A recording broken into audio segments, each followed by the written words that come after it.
মৃত্যুপুরে আনন্দপুর এবং যে ছবি উঠে আসে এবং আনন্দপুরে অগ্নিকাণ্ডের ঘটনায় ঘটনাস্থলে এই মুহূর্তে দমকল মন্ত্রী সুজিত বসু পরিদর্শন করছেন। দেখবো তিনি বললেন পরে বলবেন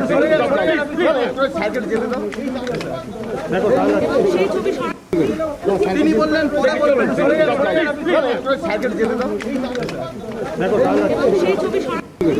তিনি বললেন পরে বলবেন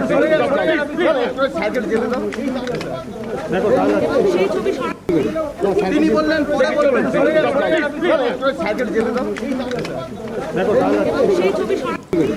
তিনি বললেন পরে বলবেন দয়া করে তুমি পিছনে পড়ে গেলে সেই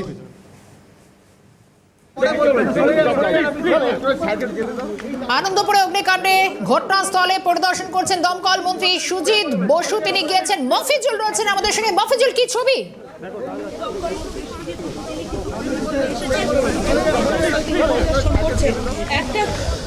দেখো, দমকল মন্ত্রী সুজিত বসু তিনি এসেছেন ঘটনাস্থলে। তিনি পুরো এলাকাটা পরিদর্শন করে দেখছেন। প্রথমে এসে এই যে মোমো কারখানার যে গোডাউন সেখানে তিনি গিয়েছিলেন, সেখানকার পরিস্থিতি তিনি খতিয়ে দেখেন। গতকাল থেকে দমকলের যে আধিকারিক পুরো অপারেশনটা তিনি করছিলেন, যার নেতৃত্বে চলছিল, তার কাছ থেকে তিনি ব্রিফ নেন। তিনি পুরো ঘটনা সম্পর্কে জানেন, বর্তমানে স্ট্যাটাস সম্পর্কে তিনি কিন্তু খোঁজখবর নিয়েছেন। কোথায় কোথায় পকেট ফায়ার রয়েছে আর কতক্ষণ সময় লাগবে, এই যাবতীয় বিষয়গুলো নিয়ে তিনি কিন্তু খোঁজখবর করার চেষ্টা করছেন। এই মুহূর্তে কোনো প্রশ্ন উত্তর তিনি কিন্তু দিচ্ছেন না। এবং সেই পরিস্থিতির মধ্যে আমরা দেখতে পাচ্ছি দমকল কর্মী পুরো এলাকা পরিদর্শন করে তারা কিন্তু সব বলবো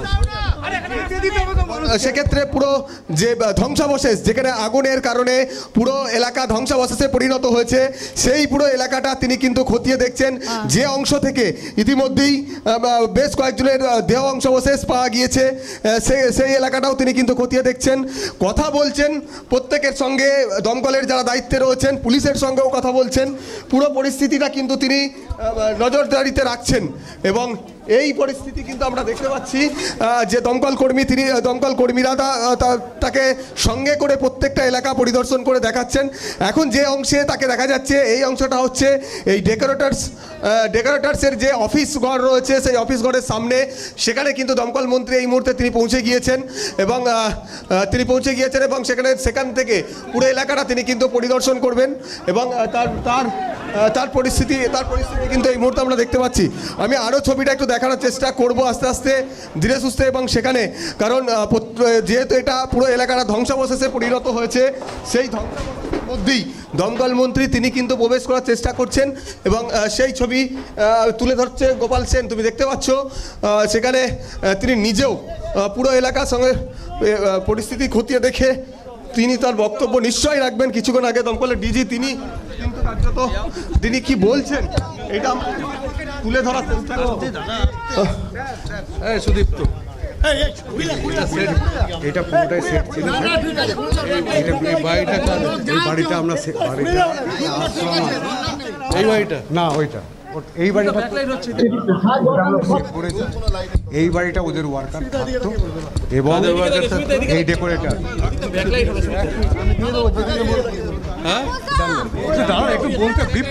আমি শুনিনি না, নাহলে বলতে পারবো।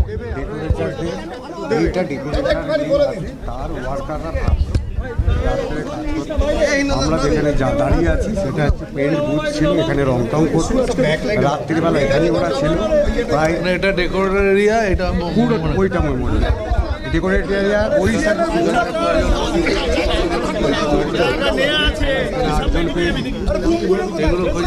সব খোঁজা, এদিকে কিছু নেই, রেসিডেন্ট ছিল, এটা বেরিয়ে বাঁধি। ঠিক আছে, ওদিকটা পুরো দেখতে পাচ্ছ যে অফিসার গতকালকে এখানে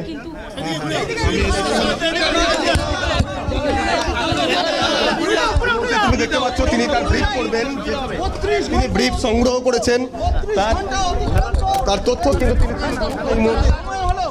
আমরা চেষ্টা করব যে তার কথা তোমাকে শোনানোর বা দর্শকদের শোনানোর।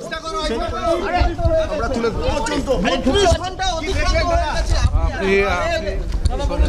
একটা কথাই বারবার বলছেন,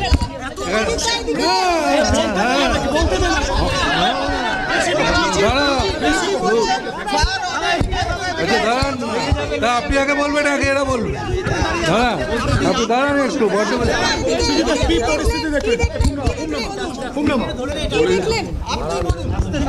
পরিস্থিতি যেটা দেখেছি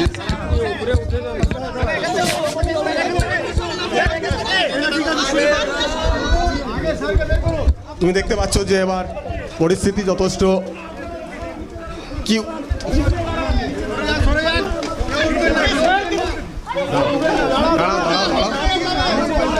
আমি নিয়ে নেব।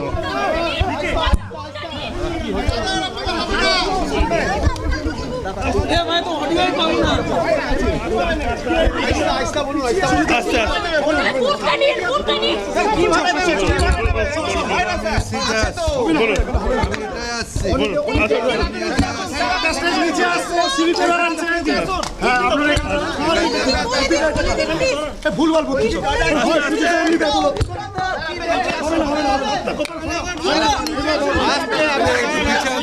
এইভাবে হবে না তো। আপনারা ঠিকঠাক হয়ে যাবেন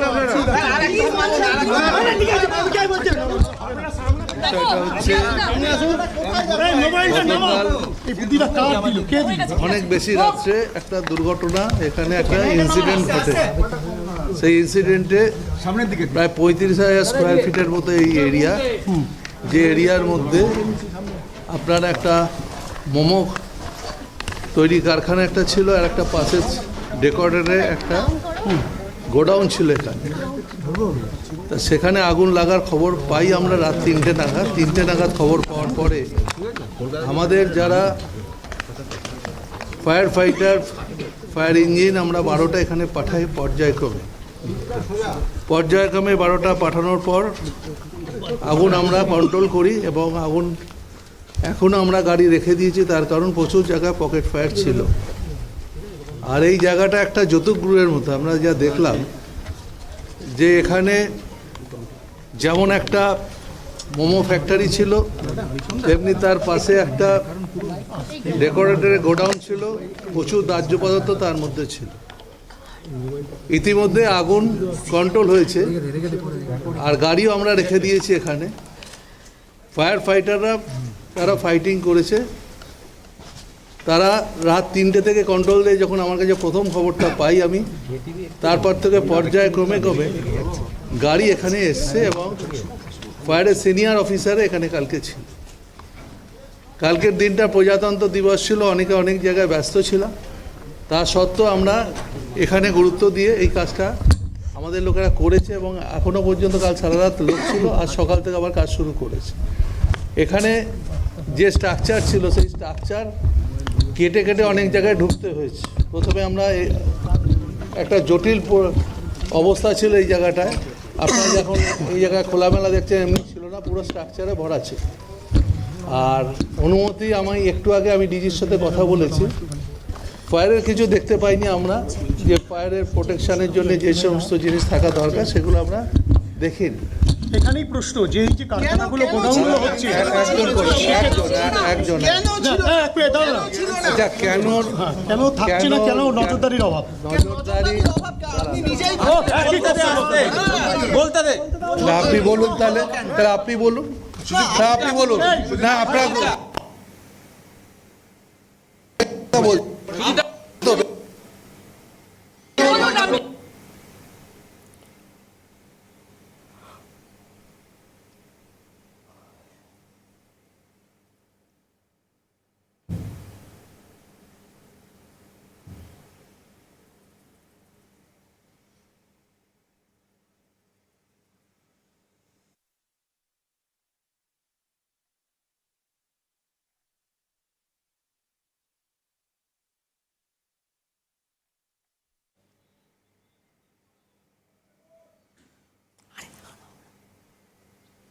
সুজিত বসু তিনি গিয়েছেন, ঘটনাস্থল পরিদর্শন করেছেন। একদিকে কিছুক্ষণ আগে ঘটনাস্থলে ডিজি ফায়ার তিনি পরিদর্শন করে গিয়েছেন। দমকল মন্ত্রী 30 ঘন্টা পার তারপর ঘটনাস্থলে এসেছেন সুজিত বসু। প্রচুর মানুষ যারা রয়েছেন তিনি তাদের সঙ্গে কথা বলছেন। গোটা ঘটনাস্থল পরিদর্শন করছেন সুজিত বসু। কিছুক্ষণ আগে ডিজি ফায়ার তিনি পরিদর্শন করে গিয়েছেন। দমকলের তরফে কোনো ক্লিয়ারেন্স ছিল না জানিয়েছেন দমকলের ডিজি সুজিত বসু। আবারও ঘটনাস্থল দেখছেন। অন্যায়টা এতদিন ধরে হতে চললো কেন? প্রায় 2009 থেকে চলছে। আপনি তো বলছেন না তো ঠিকই আছে, আপনি বলেন, আপনারা বেশি একটু বলেন। গোয়াতেও তো একটা ঘটনা ঘটেছে কিছুদিন আগে। কিন্তু গোয়ার মিনিস্টার গোয়াতে আপনি নন। না গোয়ার মিনিস্টার না, সেখানে তো 25টা লোক মারা গেছে। তো আমরা এইসব নিয়ে বলি না, কিন্তু আমরা একটা কথা বলতে পারি, প্রত্যেকটা ব্যাপারে ইনভেস্টিগেশন হবে, প্রত্যেকটা এনকোয়ারি হবে, প্রত্যেকটা কেসে এফআইআর হবে। এই কেসে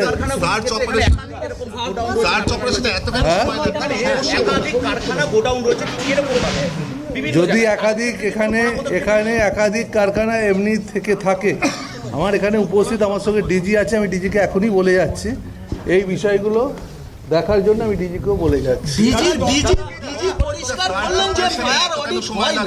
এত বছর ধরে ফায়ার অডিট হচ্ছে না। এটা ডিজি বলতে পারবেন, ডিজি বলেছেন যখন ফায়ার অডিট হয়নি।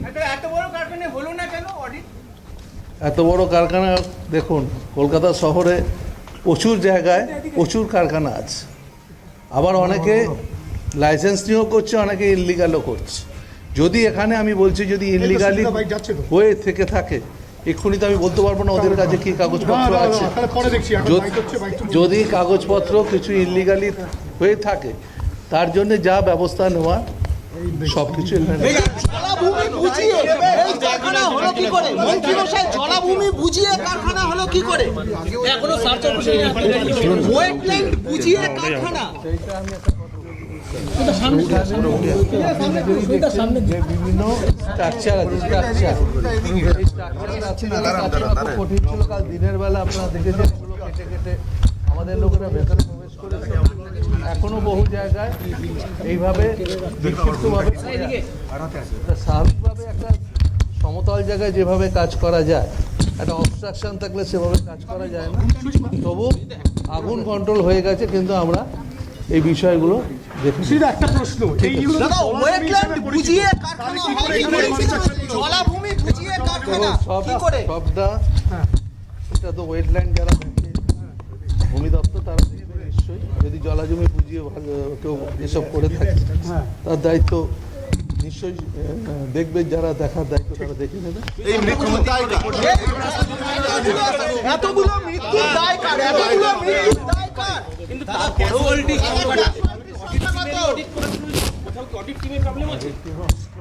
তারা করে, আমি বলবো না তারা করে। শহরে এতগুলো জায়গা আছে, অডিট হয় না এটা বললে আপনারা নিজেরা দেখবেন। আমরা মাসে কতগুলো করে অডিট করি, কিন্তু আমাদের লোকেদের তারা কিন্তু সবসময় চেষ্টা করে আগুন নেভাবার, অডিট করবার তারা চেষ্টা করে। কিন্তু অনেক অসাধু ব্যবসায়ী আছে যারা এগুলো করে, এটা এখানে বলে না, সর্বত্রই আছে। সেই অসাধু ব্যবসায়ীর সংখ্যা হয়তো বেশি না, অল্প সংখ্যক মানুষ, তারা কিছু এড়িয়ে এসব করতো, তার পরিণতি এসব ঘটনা হয়।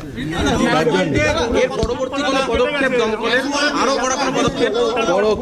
দমকলের আগে এইগুলো হয়ে যাক, কাজগুলো হয়ে যাক, তারপরে আইনের যে ব্যবস্থাগুলো আছে প্রত্যেকটা হবে। আমি থেকে বলে গেলাম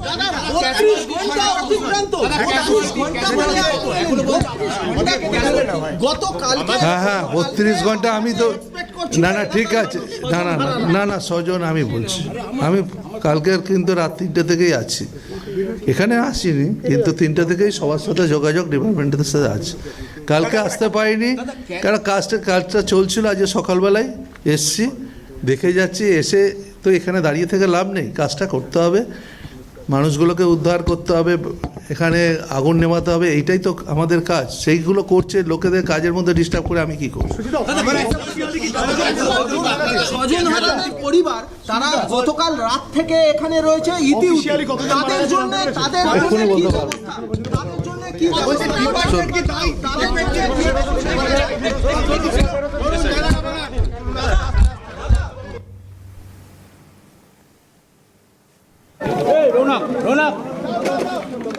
পুরো ক্যাপচার হয়েছে এখানে, কি ফুল আছে ক্যাপচার হচ্ছে।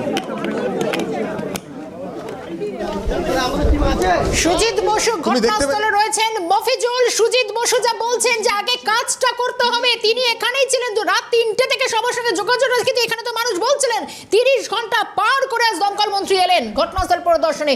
কি কি বিষয়?